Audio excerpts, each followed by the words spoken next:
Paz seja com todos.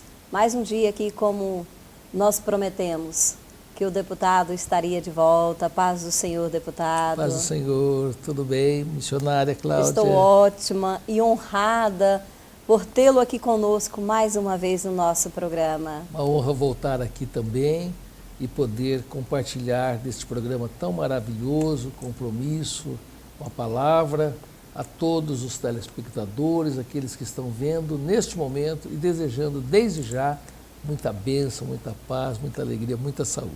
Glória a Deus. Que Deus abençoe vocês. Como eu sempre digo, viu, deputado, que continuem grudadinhos e ligadinhos neste programa. Verdade. Neste programa, deputado, nós estamos... o maior compromisso aqui é com a palavra. Mas tudo quanto... Quem já nos acompanha aqui neste programa sabe, tudo quanto nós apresentamos aqui é diante da palavra. Muito bom. Com o compromisso na palavra, né? Importante. E hoje, por que não citarmos Josué?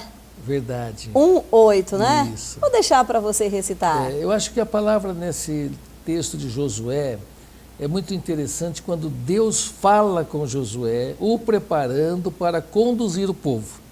Ele teria a missão de dar continuidade no trabalho de Moisés. E justamente nesse versículo ele diz assim: medita nas palavras que eu estou te dizendo de dia e de noite.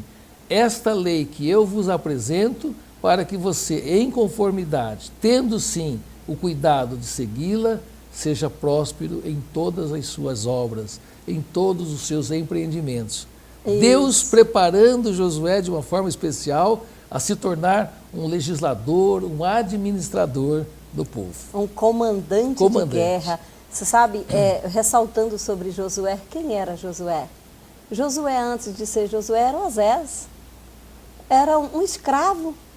O que ele fazia ali na aldeia de Cósen? Amassava barro. Quantos anos ele sofreu? Porque quando Moisés veio tirar o povo, Josué estava com 40 anos. E eu gosto demais dessa passagem de Josué, e eu acho muito interessante, porque após eles atravessarem, 3 dias depois, aí Moisés já chama Josué e fala: ó, escolhe aí uns homens para lutarem. E quem eram estes homens? Escravos, muitos deles faltavam dedos, ossos machucados, quebrados, olho perfurado. Aí Josué escolhe 3.000 homens para lutar contra 500.000 amalequitas. Se nós formos estudar sobre esse texto, é muito lindo. Aí Josué antes, ele é Osés. Ele vai para a guerra sendo Osés. Aí ele volta, e aí Moisés faz a pergunta para ele: quantos homens nós perdemos? 28. E do lado de lá, morreram todos. Aí ele diz: a partir de agora, tu serás Josué. Oh, é forte, né? É muito forte, né? A palavra Josué, ela tem uma derivação do nome Jesus. Jesus. Né? Yeshua. Então, acho que ele já prefigura ali o poder do Filho de Deus. Deus. Eu sou apaixonada, eu gosto muito de falar sobre Josué, porque eu gosto de falar sobre mudanças de vida e falar sobre ele. Uhum. Porque ele tinha tudo para ser uma pessoa derrotado, né? Se nós fôssemos olhar pelo passado dele. Se ele fosse viver tudo o que ele viveu lá atrás e não fosse olhar o futuro. Mas não, a partir daquele momento que ele saiu dali, que ele atravessou, que ele fez aquela travessia, ele diz assim: eu já sou outra pessoa. É verdade. E Deus Essa gostava. travessia é simbólica, porque é legal a gente pensar isso, que quando as pessoas elas vivem presas ao passado, e muitas vezes de dor, de sofrimento, de lágrimas, de tristeza, angústia e tudo mais, elas ficam ali e vivem presas, ali naquelas condições, não é? Não conseguem sair. Mas quando elas atravessam, mudam para uma outra posição, aí elas podem renovar tudo, inclusive o nome, inclusive as vontades, os desejos, os sonhos, os projetos, os ideais, porque a partir da travessia, ou seja, sai do passado, atravessa o momento e vai para um outro tempo, uma nova vida. Uma nova vida. Eu costumo dizer, deputado, que para mim, cada problema serve de um degrau para me chegar lá no topo. Verdade. E isso nos fortalece, né? Sim. Há um adágio popular que diz que o que não nos mata nos fortalece. Nos fortalece. E eu acredito assim, que nós estamos muito mais propensos a ser fortalecidos do que a morrermos diante das coisas que muitas vezes vêm como provas, né? Como dificuldades. Sim. E eu acredito assim, nós cristãos, nós temos um diferencial, nós temos um Deus que está conosco em todos os momentos. Então, quando Ele está conosco, aquela prova, aquela dificuldade, ela não vem para matar. Deus não manda uma prova para te matar, Ele manda para te fortalecer, nos ensinar, nos dar condições de sabermos nos conduzir e até ajudarmos a conduzir outros. Foi o caso de Josué. Ele passando pelas batalhas, pelas guerras, ele foi se tornando um homem preparado para algo que Deus iria depois usá-lo, como o continuador da missão. Moisés não teria mais condições de continuar, encerra o período mosaico e agora começa o período de Josué. E Deus trata com ele nesse começo do livro que está escrito pelo seu próprio nome, Josué, que Deus fala assim, olha, você vai ter algumas regrinhas a seguir, e dentre elas, meditar na palavra, na lei, de dia e de noite. Ou seja, você não vai ter tempo de pensar outras coisas, vai pensar em mim, na minha palavra. É maravilhoso. Como você falou de ditado, né? Tem aquele velho ditado, quem vive de passado é museu. Museu. Se falando de museu. Lembrei. Você está realmente... Me lembrei. Agora eu gostaria que você falasse sobre o projeto. O projeto. Eita, vou falar para você, missionária. Não sei se a missionária lembra aquelas situações que aconteceram em Porto Alegre e em São Paulo, de exposições que apresentavam cenas de nudez, pedofilia, questões com animais, racismo, preconceito. E em São Paulo especificamente, nós tivemos no museu a apresentação de um homem nu e em sua volta crianças. Aquilo foi um atentado realmente violento, principalmente às crianças. O ECA, que é o Estatuto da Criança e do Adolescente, sempre teve o cuidado de conduzir para que as crianças sejam poupadas da inconsequência dos adultos. Muitos adultos são inconsequentes, eles não pensam, eles não analisam que uma atitude feita pode ferir o caráter, pode ferir a criança de tal forma que ela, ao crescer, ela tem desvios morais, desvios de conduta. E, por conta disso, nós vemos que há as restrições em shows, cinemas, esportes. Não são todos os lugares e horários que crianças podem frequentar. E os museus estavam livres dessa indicação de faixa etária, ou seja, podia qualquer coisa. E por conta disso, as exposições, que geralmente são de quadros, esculturas, são feitas para mostrar o talento de um artista, foi usado para a exposição de cenas de sexo, de nudez e atentados violentos ao pudor, e principalmente quando mexe com pedofilia, zoofilia, que é o homem tendo relações com animais. Então, todas essas coisas que são as distorções da mente humana estavam sendo expostas. E as crianças indo para ver, escolas levando crianças lá no sul para ver.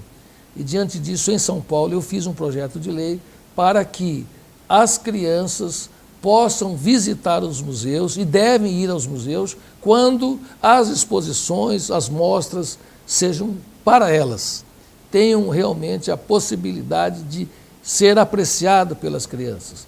Quando não, a faixa etária seja instituída, apresentada, mostrada, que aquela exposição não serve para criança, ou não serve para o junior, ou para o adolescente, só para adulto. E com isso, então, esse projeto vem disciplinar esse espaço que ficou vago, que é justamente relacionado aos museus. E agora, quando aprovado esse projeto, essa lei, eu tenho certeza que nós não teremos mais essas cenas lamentáveis que foram exibidas e que as crianças estavam ali sendo expostas e em São Paulo até participando, segundo eles, que era ali um ensaio, era ali alguma coisa artística e que de artístico não tinha nada. Não tinha nada, né? Isso influenciava as nossas crianças. O duro é que quando uma criança, ela cresce e ela está, por exemplo, no conceito de uma família que não tem uma estrutura espiritual, e a gente não está falando de religião, nós estamos falando de espiritualidade, de Deus, que nós vemos ali um pai que é beberrão, que agride a esposa, bate na sua mulher, e esta criança, ela cresce com esta visão. Quando ela cresce com essa visão, missionária, qual será a forma que esta criança lá no futuro vai ter? Qual o comportamento? Vai ser agressivo, porque aquele espelho que ela tem dentro de casa, ela vai refletir, quando adulta, diante da sociedade, se tornando violenta, se tornando agressiva, e é por isso que nós temos que ter um cuidado especial com as crianças. E dentro as palavras da lei de Deus, que é a Bíblia, uma palavra maravilhosa para as crianças é: ensine a criança no caminho que ela deve andar, porque quando ela for grande, não se desviará dele. Então temos que ensinar. E a melhor forma de ensinar é mostrar, é viver. Acho que essa é a melhor forma. Com certeza. Eu tenho um programa aqui que eu até gravei com a minha filha. É como ensinar as crianças a pregarem. Olha isso. A minha filha, ela questionava: mãe, você estuda muito. Aí eu convidei ela a estudar comigo. E ela tem um texto que ela gosta muito, muito. É sobre Ana e Penina. Ela já decorou ele inteiro. É uma maneira, né, de nós ensinarmos os nossos filhos, inclusive dentro dos significados, para quando chegar lá na escolinha dominical que for aprender aquele texto, já sabe. Já sabe. Eu sempre digo isso. E o ensinamento bíblico, principalmente nos efeitos morais que trazem, ele vai dizendo para nós a nossa forma de conduta, de tratamento, né? A forma que nós temos que respeitar os mais velhos, e respeitar e honrar os nossos pais, as autoridades, o patrão. Sim. Não é? Então a Bíblia é uma receita, né? Isso, ela tem todo o contexto que serve para o homem em todas as áreas. Em todos os sentidos. Tudo. Eu sempre costumo dizer, quando eu estou falando sobre isso, que a Bíblia é um livro de receitas. A ciência demorou anos para descobrir por que Deus, por que diminuiu os anos de vida do homem, né? Uhum. Está aqui em Gênesis. Sim. Então, tudo está aqui. Tudo, tudo. Verdade. E nós temos que viver, se nós aprendermos, como a Bíblia é clara, né? Nós padecemos por falta de conhecimento. E o conhecimento estar aqui dentro para todas as coisas. Se as pessoas pudessem entender a importância da Bíblia como um livro, eu acho que é só de crente. Não. Vamos tirar esse preconceito, né? Essa formação desinformada. A Bíblia, ela é realmente o livro dos livros, porque primeiro se trata de uma pequena enciclopédia, são 66 livros que estão ali contidos, e que cada livro traz ensinamentos, seja na área espiritual, moral, física, emocional, familiar, amorosa, tudo. Tem todos os ensinamentos e todas as dicas que você quer falar sobre amor, a Bíblia diz. Dá a melhor receita. Mas é fantástico. Quer falar sobre sexo? A Bíblia ensina. Quer falar sobre alimentação? A Bíblia ensina. Também ensina. Quer falar sobre regime? A Bíblia ensina. Quer falar sobre esporte? A Bíblia ensina. Fala sobre corrida e tudo mais. Ou seja, tem tudo aí. Quando você começa a ler de uma forma, até pode iniciar como se fosse curiosidade de conhecimento, depois você vai vendo que ela tem algo a mais em relação aos demais livros, porque é uma palavra inspirada. Então, é gostoso demais. Eu sempre digo para as pessoas, assim, tem gente que fala assim, eu pego a Bíblia, eu leio, não entendo nada, faço uma oração antes. Isso, abre a chave, né? Pega a chave. E tem uma Bíblia também que ela chama Bíblia Explicada, cada versículo tem uma explicação. Isso é muito bom para quem está iniciando. Eu tenho ela e eu indico ela, porque cada versículo vem uma explicação. Então isso é muito bom para quem diz assim, mas eu não estou entendendo nada. Mas eu quero dizer a esta pessoa que diz que não está entendendo nada quando você lê a Bíblia, eu vou dizer, a palavra que a missionária disse é muito importante. Faça uma oração. Converse com Deus.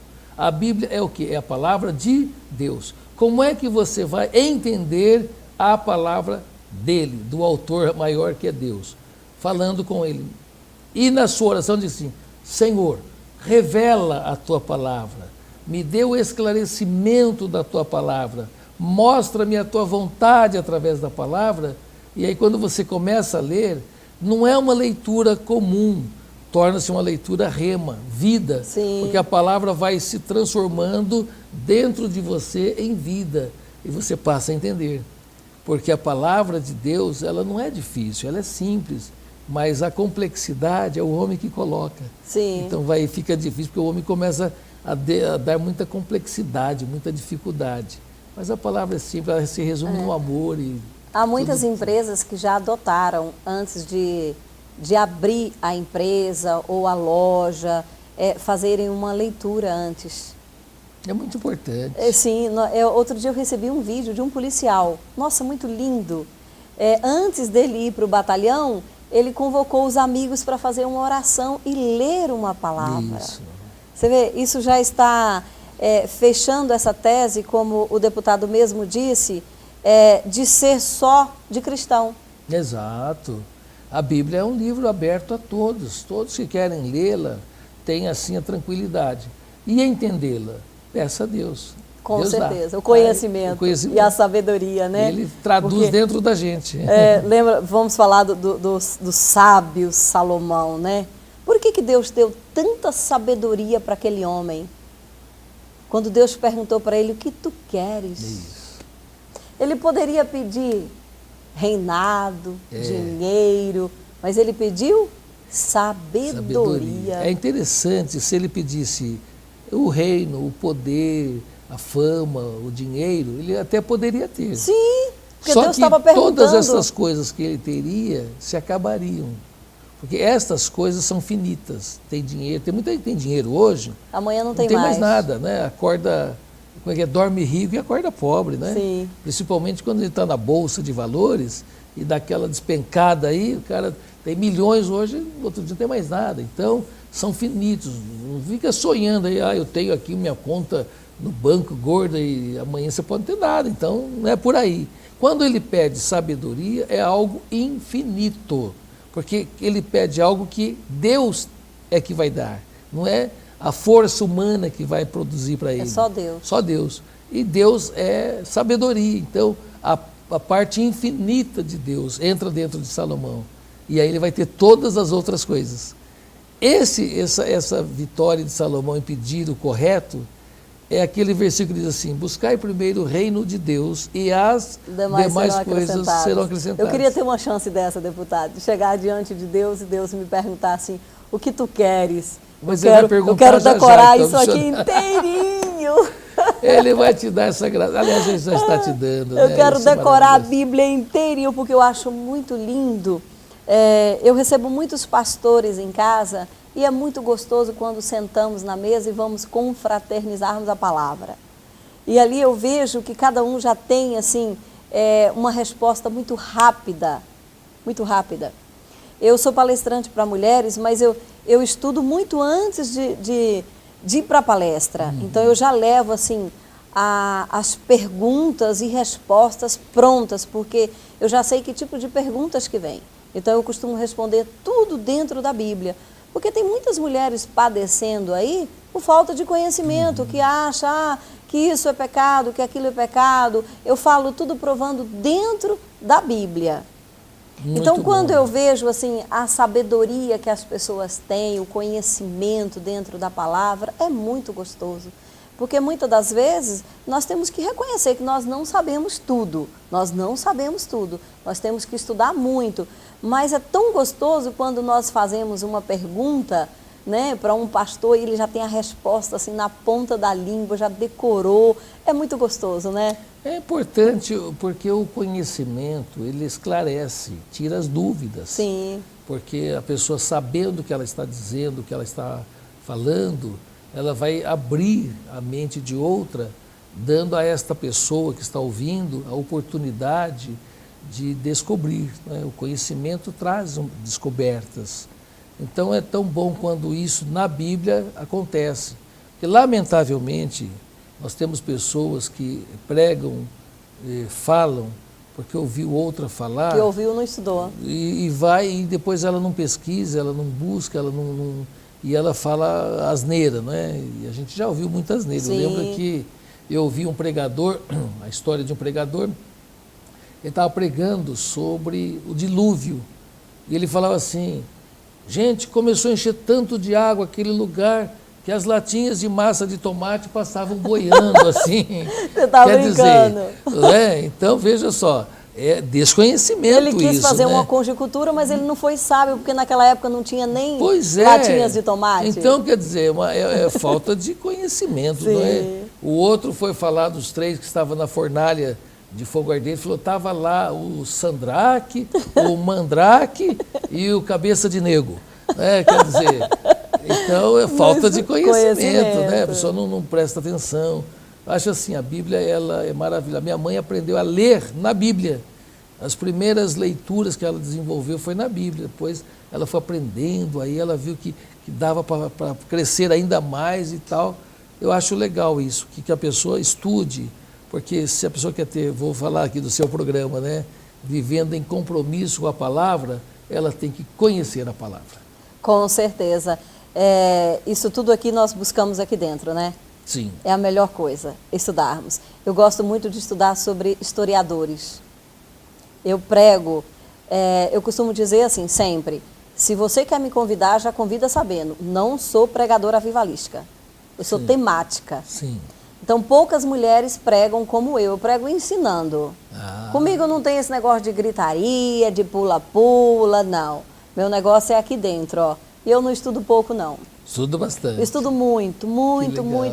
Errar, todos nós erramos. Porque às vezes nós vamos falar, citamos um versículo, mas aí nós citamos as palavras, aí citamos aonde está errado. Isso é normal, né? Isso é tranquilo. Normal, acontece com todos nós. Você está tratando de Mas enciclopédia, né? Desde que nós estamos falando a palavra certa. Sim. Trocar o versículo, o capítulo, isso é normal. Eu já troquei aqui na televisão também, né? A gente faz, faz. Isso é normal. Não pode trocar o nome de Jesus por Genésio.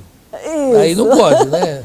Genésio morreu na cruz. Não, Jesus, aí não pode. Trocar o nome de Deus, assim, que Deus tem atribuídos à Bíblia 73 nomes, né? Aí dá para citar inúmeros nomes, né? Dá. Tem tantos já, mas Jesus... Não é verdade? É um só, né? Só um. Esse é o único nome. Estamos chegando ao final do nosso programa, temos apenas alguns minutos, 3 minutinhos.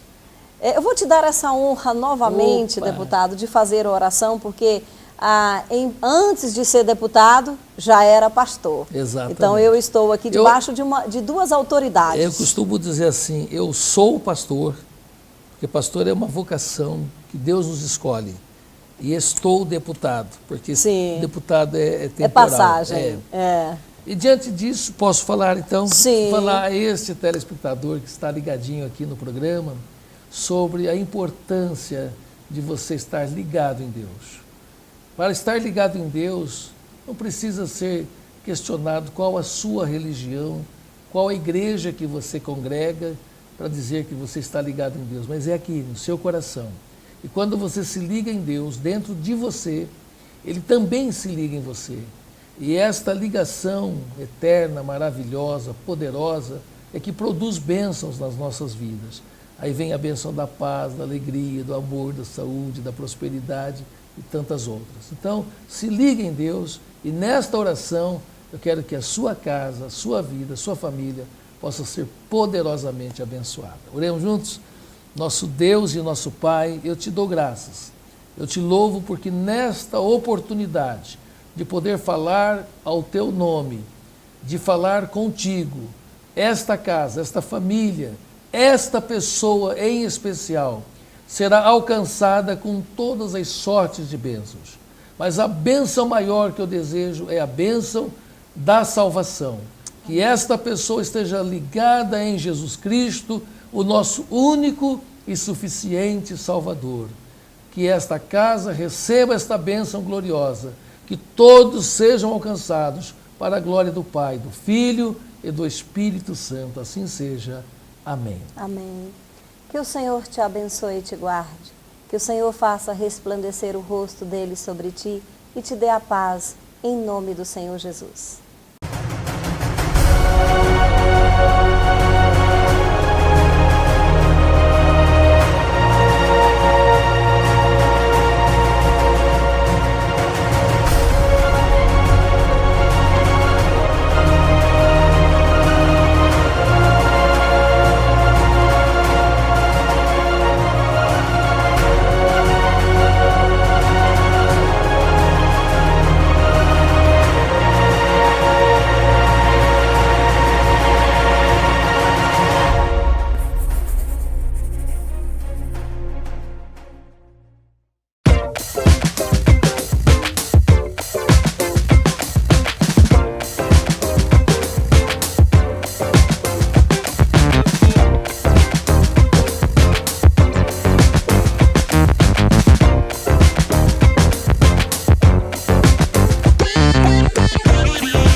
Já me perguntaram por que estes coros aqui no meu cenário. Em primeiro lugar, estes coros aqui é uma paixão.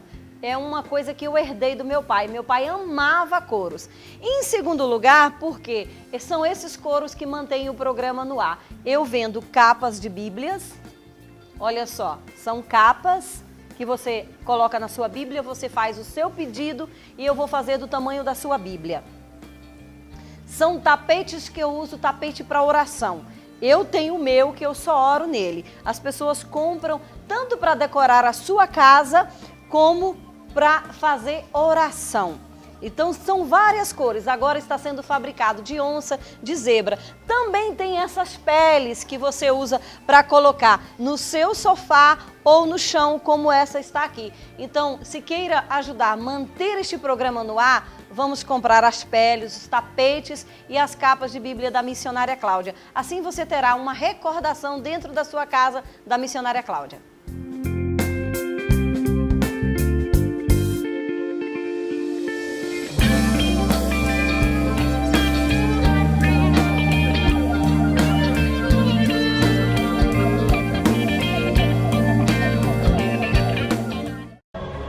Eu disse Elétrica Nando.